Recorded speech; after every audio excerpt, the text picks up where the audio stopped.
কোথায় নাকি যুদ্ধ হচ্ছে? হ্যাঁ শুনেছি বটে, কিন্তু তাই নিয়ে আমরা কেন কথা বলবো? কী বা দরকার আছে তাই নিয়ে কথা বলার, তাই না? লোকে যুদ্ধ করছে, তাদের ঝামেলা, তাদের ব্যাপার, তারা বুঝেনি। আমরা ভারতীয়রা তো দিব্যি আছি, যুদ্ধ নেই, ঝামেলা নেই। দেখো ট্রাম্প কিন্তু আমাদের অ্যাটাক করে নাই। বাবা, মাস্টার স্ট্রোক। যাই বলো ভাই, কোথায় কি যুদ্ধ হচ্ছে, কী বা যায় আসে? খেলায় আমরা জিতলাম না হারলাম, দেখো জিতেছি তো। আরও কত কিছু বিষয় আছে। এলপিজি না এলে রান্না হবে না, বউ বুঝে নেবে, যেভাবে হোক খাবার টেবিলে পৌঁছে যাবে, কোনো ব্যাপার নাই, ওই নিয়ে কথা বলবো না।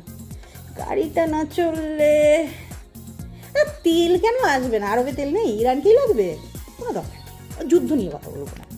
আর তাছাড়া পাওয়ার তো আমরা জেনারেট করি ভাই, আলো তো জ্বলবে, কোনো চিন্তা নেই। হ্যাঁ তাহলে গাড়ি চলবে, গাড়ি চলবে না বলছেন? ও ম্যানেজ হয়ে যাবে, ম্যানেজ হয়ে যাবে, গাড়ি চলবে, গাড়ি চলবে। এলপিজিও চলে আসবে, ও শেষ হওয়ার আগে সব মিটে যাবে, ওই নিয়ে এখন কথা বলবো না। আমরা বরঞ্চ খেলাটা দেখি।